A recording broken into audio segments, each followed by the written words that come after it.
द्वारिका नाम रख दिया, उसी द्वारिका की राजा हुए हैं भगवान याज्ञवल्क्य सरकार। धीरे धीरे कन्हैया बलराम सियाने होने लगे हैं। जब सियाने भये हैं, शादी के लायक भये हैं, तो बड़े भैया बलराम की शादी अरवलत नगरी के बसने वाले महाराज रेवतक की पुत्री रेवती के साथ में संपन्न हुआ।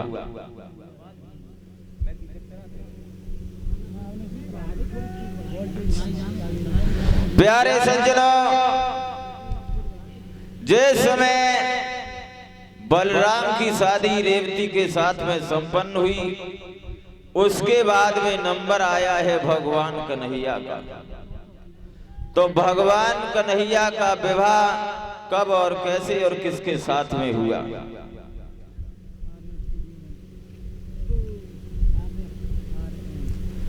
इधर कुंदनपुर में एक राजा हुए हैं महाराज भीष्मक।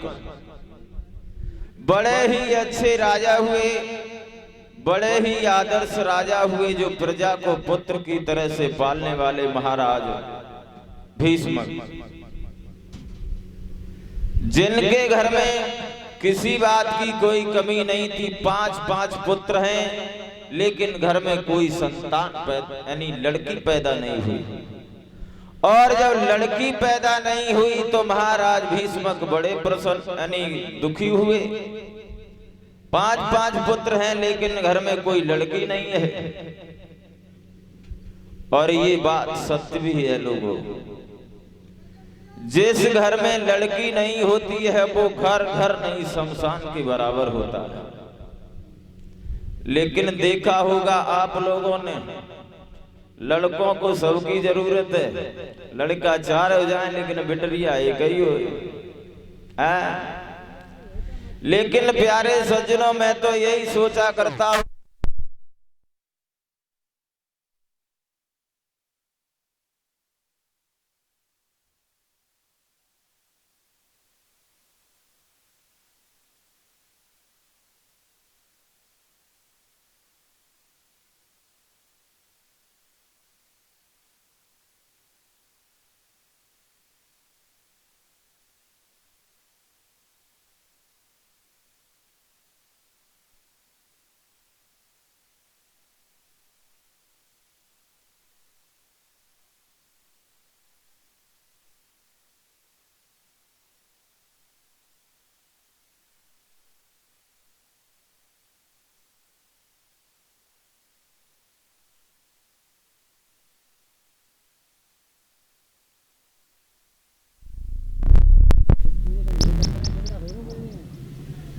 बोलिए गोविंद भगवान की। प्यारे भक्तों, मैं तो यही सोचा करता हूं, हे दीन बंधु, जिसके घर में जितनी ज्यादा लड़कियां होती हैं उसके घर में भगवान की ज्यादा ही कृपा होती है, बहुत ज्यादा कृपा होती है। लड़कियां उसको नहीं मिलती हैं जो दिल से कमजोर होते हैं, दिल से गरीब होते हैं। एक बार एक श्रीमान जी मंच पर खड़े होकर के कहने लगे हैं, हमारे घर में तो केवल लड़का ही लड़का है, हमें किस बात की चिंता है। तो उसी सभा में परीक्षित जी एक छोटी सी बच्ची खड़ी रहे, लगभग होगी 6-7 साल की। सामने पहुंच गई, अंकल जी, अरे लड़कियां तुम्हारे जैसे भिखारियों के घर पर नहीं होती, वो बड़े दिल वाले होते हैं जिनके घर पर लड़कियां होती हैं। तो प्यारे सज्जनों, उस व्यक्ति का मुंह उतर गया। और लिखा भी है, बाड़े पुत्र पिता की धर्मा। कई बार पिता के नाम से पुत्र का नाम रोशन होता है, लेकिन लड़की वो होती है जो खुद अपने हाथों से अपने पिताजी की पहचान बनाती है। लड़का वो थोड़ी होता है कि फलाने सिंह राजा को लड़का है। अरे लड़के का फर्ज, लड़का वो होता है जिस लड़के के नाम से उसके बाप की पहचान हो। प्यारे सज्जनों, बेटियां इस देश में हमारे भाइयों से बहुत आगे हैं। ऐसी कोई जगह अब तो भगवान की कृपा से नहीं है जिस जगह पर लड़कियां ना पहुंची हो। और कई बार देखा होगा, रात्रि के समय अगर पिताजी कहीं से बाहर से लौट के आए और किवाड़े बंद हैं, सब सोए रहे हो, अगर किवाड़े जैसे ही पिताजी ने बजाए तो एक बार आलस के कारण पत्नी भी नहीं उठती है और पुत्र तो उठने ही वाला नहीं है। आलस के कारण पत्नी भी नहीं उठती है, लेकिन लड़की वो होती है भाग करके आती है, पिताजी अरे भूखे हो गए, भोजन अभी बनाती, कितना भी मना करो लेकिन नहीं। लड़की वो होती है जो पिताजी को भूखा नहीं सुला सकती। लेकिन आज की तो समस्या ही खराब। प्यारे भक्तों, बताया इधर श्री सुखदेव जी ने कि हे राजन परीक्षित,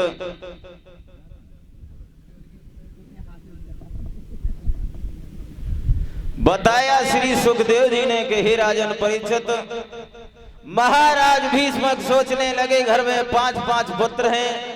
बड़े पुत्र का नाम था रुकुम, लेकिन घर में कोई लड़की नहीं है। धीरे धीरे समय गुजरता चला गया साथियों।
प्यारे भक्तों, इधर धीरे धीरे समय गुजरा तो महाराज भीष्म के घर में एक लड़की पैदा हुई।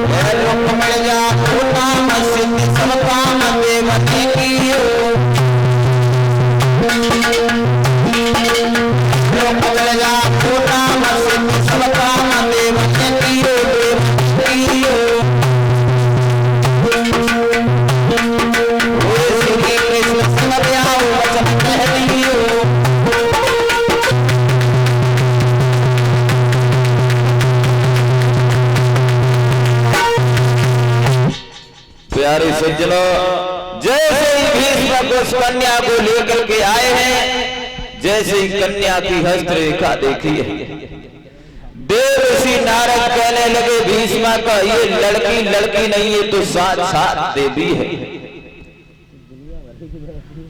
और तुम्हारा तो बड़ा ही सौभाग्य है जो ऐसी कन्या ने तुम्हारे आंगन में जन्म लिया। ये लड़की बहुत चतुर चालाक निकलेगी, बहुत चतुर चालाक निकलेगी। तो भीष्मक बोले महाराज लड़की सुंदर है, सुंदर विचार होंगे, तो ये भी बताओ कि हमारी लड़की की शादी होगी वो किसके साथ में होगी। देवर्षि नारद कहने लगे तुम्हारी लड़की का नाम है रुक्मिणी और इस रुक्मिणी की जो शादी होगी द्वारकाधीश भगवान कन्हैया के साथ में होगी। जैसे ही द्वारकाधीश भगवान कन्हैया का नाम सुना है अब तो भीष्मक बड़े प्रसन्न हुए। बाजी बा, अरे द्वारकाधीश भगवान कन्हैया स्वयं हमारे दामाद बनेंगे तो हमारी तो किस्मत ही खुल जाएगी। इतना कहने की बाद देवर्षि नारद चले जाते हैं। इधर बड़े प्रसन्न हुए महाराज भीष्म।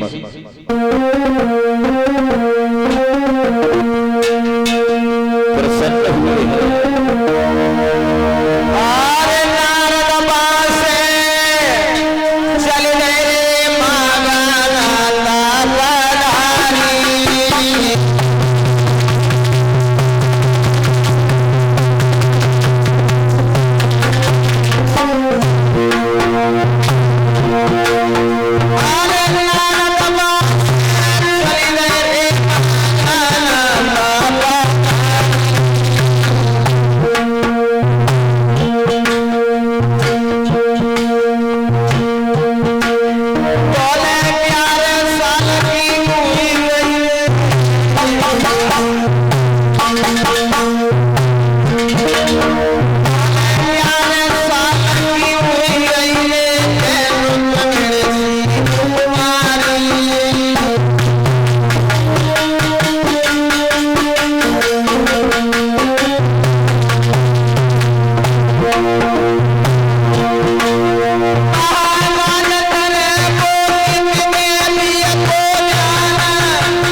प्यारे भक्तों इधर धीरे धीरे धीरे धीरे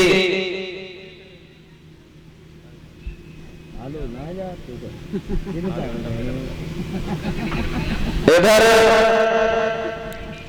धीरे धीरे रुक्मिणी सियानी होने लगी है। जब रुक्मिणी खेलने के लायक भई है, सियानी भई है, तो एक बार सहेलियों के साथ में गली में खेल रही थी। तब क्या देखा है कि देवर्षि नारद उसी गली से गुजरे हैं गुनगुनाते हुए कुछ गाते हुए कि ब्रज भूमि में हुआ है अवतार कन्हैया का और सौभाग्य है उन्हें जो दीदार कन्हैया। जो मेरे मन में सोचने लगी लोग मेरे मन में और दीवाना बिन प्यार हो रहे हैं।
सुन जान जाने तो हरि के गीत सुनानी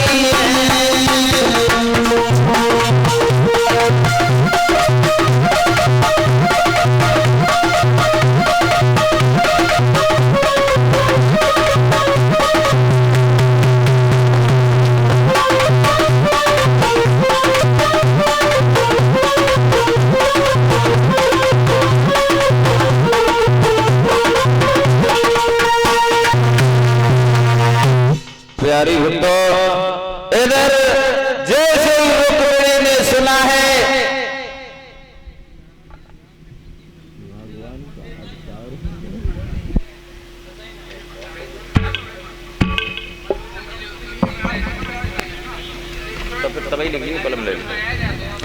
प्यारे भक्तों, इधर रुक्मिणी ने जैसे ही सुना कि प्रभु का अवतार हो गया, अब तो सोती जागती उठती बैठती चलती फिरते केवल भगवान कन्हैया के अलावा उनकी मुखारबिंद से कोई दूसरा शब्द नहीं निकलता। अगर सहेलियों में भी बैठ जाती है तो बार बार भगवान कन्हैया का नाम। इधर धीरे धीरे कुछ और तंदुरुस्त भई हैं, कुछ और सियाने भई हैं, और जो सियाने भई हैं तो एक दिन रुक्मिणी की मैया ने देखा है कि लड़की सियानी हो गई है।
प्यारे भक्तों, इधर जैसे ही रानी ने देखा है कि हमारी लड़की रुक्मिणी शादी के योग्य हो गई है, और माँ बाप का ये फर्ज बनता है कि अगर घर में लड़की शादी लायक हो जाए तो उसके हाथ पीले कर देने चाहिए। ऐसा ही हुआ। दासी को पास में बुलाओ है और कहा है कि बहन ऐसा करो, दरबार तक चली जा, हमारे महाराज को अब शीघ्र महलों में लेकर के आओ। दासी ने जाकर के महाराज भीष्म से कहा है कि महारानी ने महलों में याद किया।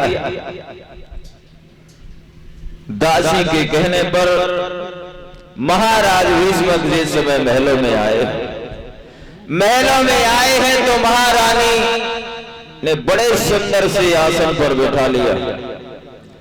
आसन पर बैठाया है तो महाराज भीष्म कहने लगे, कहिए भद्री क्या बात है, आज बड़ी जल्दी महलों में याद कर लिया।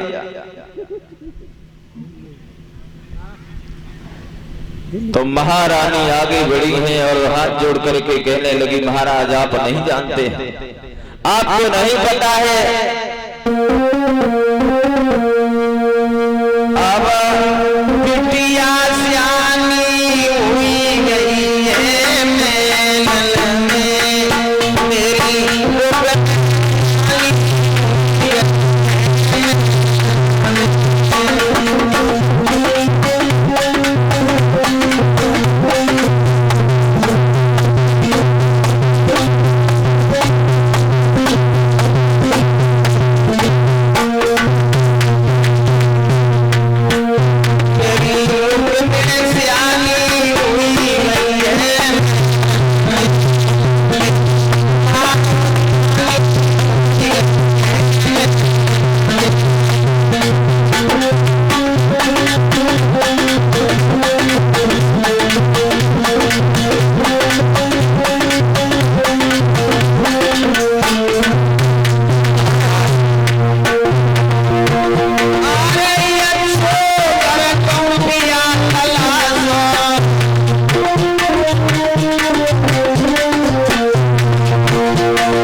इधर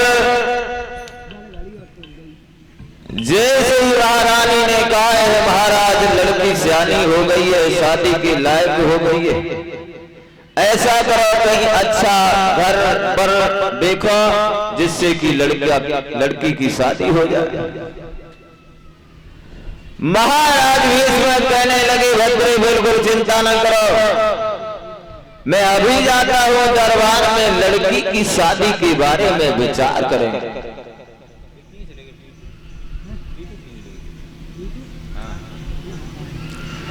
लड़की की शादी के बारे में विचार करेंगे। महाराज भीष्मक महलों को छोड़कर जिस समय पहुंचे हैं दरबार में, दरबार लगा हुआ है।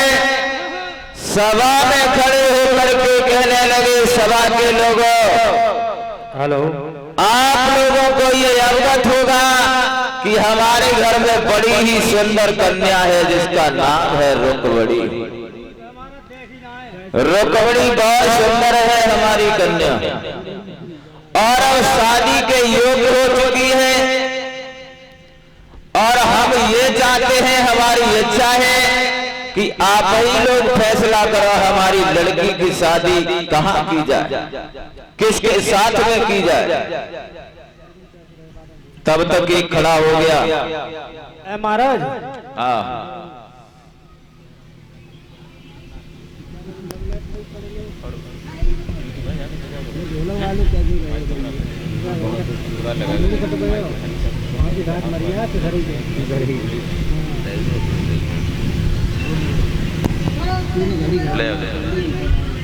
जी महाराज।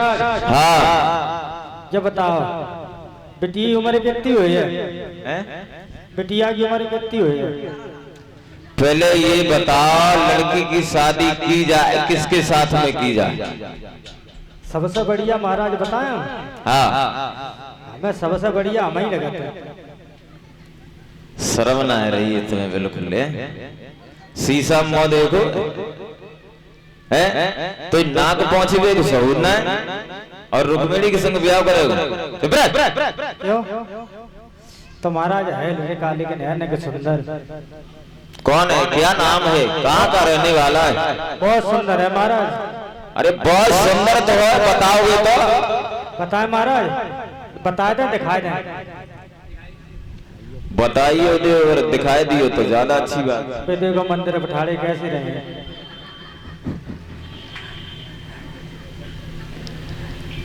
ऐसे नहीं, तुमने हमारी लड़की देखी नहीं है।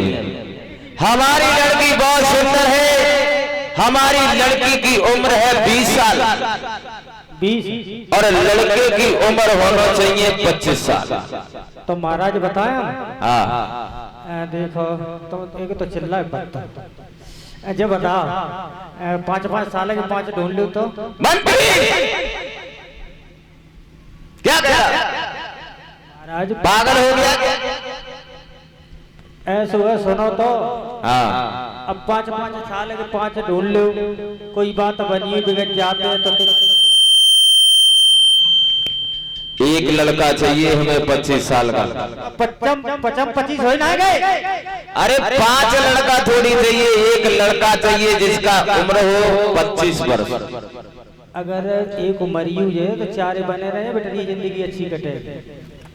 मंत्री महाराज पागल हो गया? हम जितनी गए उतना बोल, आगे क्यों बोलता? इधर तब तक एक खड़ा हो गया, प्रभु की जय हो। हमारी समझ में अगर दुर्योधन के साथ में रुक्मिणी की शादी हो जाए तो कैसा रहेगा? कहने लगे, तब तक दूसरा खड़ा हो गया, बिल्कुल नहीं। अरे राजा है लेकिन बहुत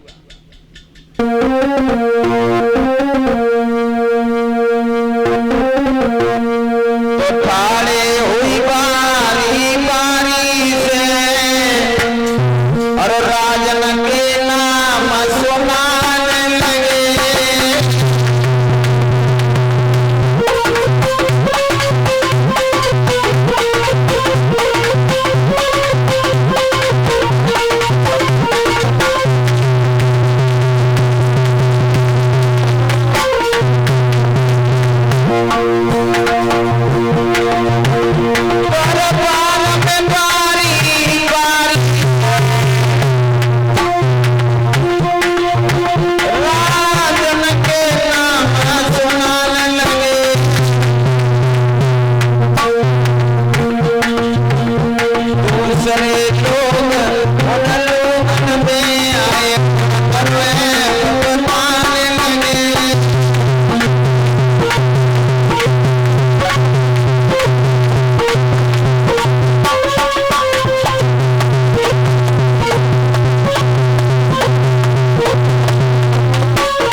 गड़बड़ बताने में लग जाता है, लेकिन फैसला कुछ नहीं हुआ। और ये 1100 रुपए भंडारे में दान दिए हैं हमारे बड़ी भाई डम्पी यादव, जो कि नंगला तेजी के बसने वाले हैं। भंडारे में दान कर रहे हैं। कामना करेंगे भगवान से भैया की लंबी आय हो, धन दौलत से भंडार भरते रहे। बोले भगवान की। सुबह से शाम हो गई लेकिन फैसला कुछ नहीं हुआ। और जब फैसला कुछ नहीं हुआ तो भीष्मक का जो सबसे छोटा लड़का था वो खड़ा हो गया। पिताजी, हमारी समझ में एक लड़का है, कहो तो आज्ञा हो तो हम बताएं। भीष्मक कहने लगे, हमारी सभा में आज कोई छोटा बड़ा नहीं है, सबको बोलने का अधिकार है। तो सबसे छोटा लड़का कहने लगा, पिताजी अगर हमारी बहन की शादी द्वारिकाधीश भगवान कन्हैया के साथ में हो जाए तो कैसा रहेगा।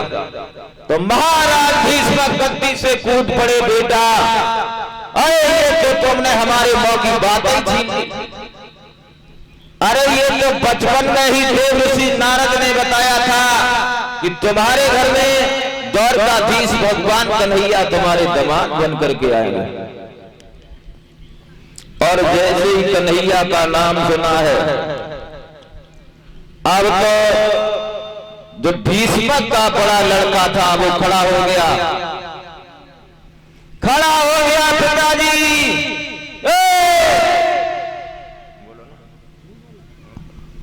ए पिताजी, ये जनता कैसी बैठी, क्या मतलब है? तुम्हें नहीं पता है भीष्मक? तुम्हारी जो बहन है ना रुक्मिणी, रुक्मिणी शादी के योग्य हो चुकी है। और हम रुक्मिणी की शादी के बारे में विचार बना रहे हैं कि शादी कहाँ की जाए। रुक्मिणी के लड़का तो मैंने पहले ही देख लो। अभी अभी तुम्हारे छोटे भाई ने बताया है कि द्वारकाधीश भगवान कन्हैया के साथ शादी हो जाए तो कैसा रहेगा। ए पिताजी, ये ग्वाल गमार न इसकी माँ का पता है, न इसकी माँ का पता है, न इसके पापा को पता है। जाके संग और हमारी बहन की शादी। बेटा रकम, तो अभी क्यों चिल्ला रहे हो? अभी कोई शादी चिल्ला ना रहे, मेरा खून खोल रहा हूँ। अबे जो तालियां कैसी बज रही थी? तालियां कैसी बजी? ताली इसलिए बजी भगवान कन्हैया के साथ में तुम्हारी रुक्मिणी की शादी हो रही है। और ये तो देव ऋषि नारद ने बचपन में कह दिया था। आप तो बूढ़े हो ही गए हो, लेकिन आपकी बुद्धि भी बूढ़ी हो गई है। क्यों?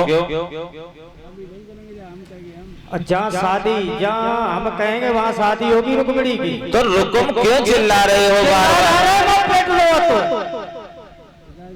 चिल्ला अभी शादी का विचार कर रहे हैं। शादी कोई हो थोड़ी गई। अगर तुम्हारी नजर में कोई लड़का है तो तुम बताओ।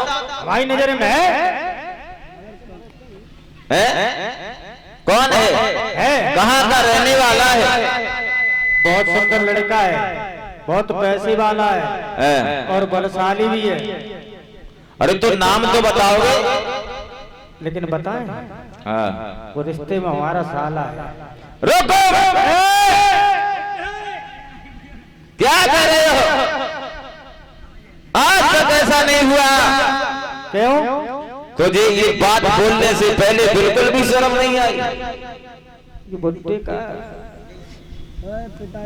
पिताजी हो, अभी रुक जाओ, हम तुम्हें बता रहे, हमारा मूड ज्यादा ही खराब है आज। रुकुम ने कहा, पिताजी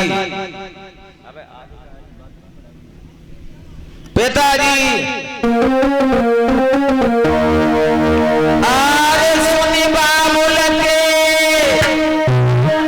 बचन ले के रुकुम आज समझावे।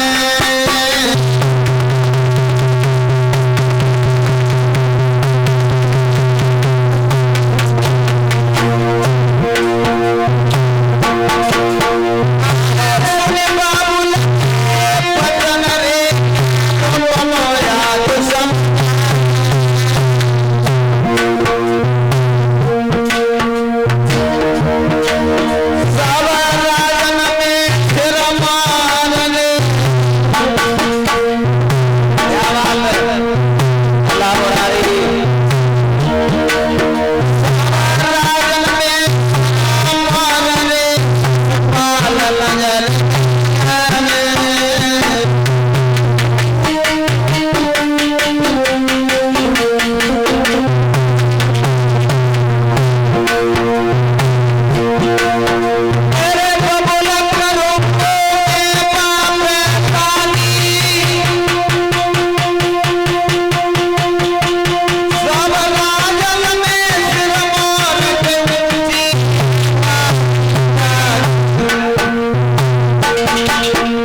हमारी बहन की शादी होगी हमारे प्रिय साले शिषपाल के साथ। चंदेरी का रहने वाला वो हमारा साला शिषपाल बहुत बड़ा पैसे वाला है, बहुत बड़ा दिल वाला है।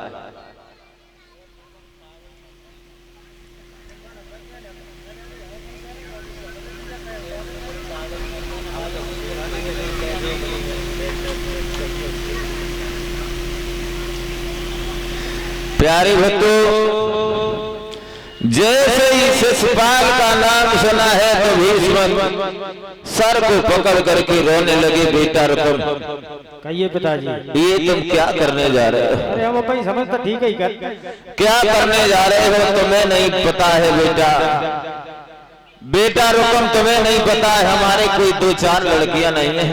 एक बात बता पिताजी, जब बाने बहन अपनी हमें दे दी तो हमें कौन सी देने में दिक्कत? वो हमेशा जीजा बेटा रुकम, वो हमेशा जीजा कहे, हम बासा कहे जीजा जीजा। ऐसा दुनिया में कभी नहीं हुआ रुकम, तुझे समाज ये जीने नहीं देगा। अरे समाज से क्या लेने दोनों हमें? बेशक रोने लगे। बेटा रुकम,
बेटा रुकम, अरे हमारे घर में कोई 2-4 लड़कियां नहीं है और हमारी बुढ़ापे पे क्यों दुर्दशा की है रुकम? अरे बहुत सुंदर लड़का, देखोगे ना तो पिताजी तुम्हारी लार टपक जाए, बहुत बलशाली पैसे वाला है।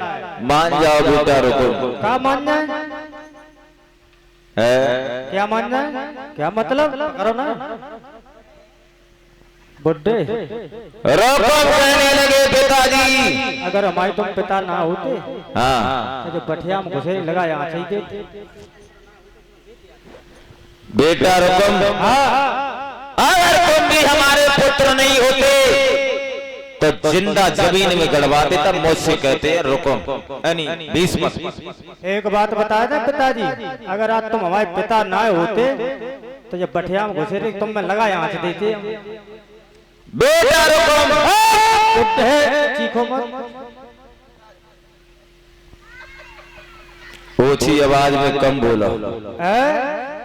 आप बूढ़े हो गए, आपकी बुद्धि भी बूढ़ी हो गई। मान जा बेटा रुकम। बिल्कुल नहीं माने। रुकम।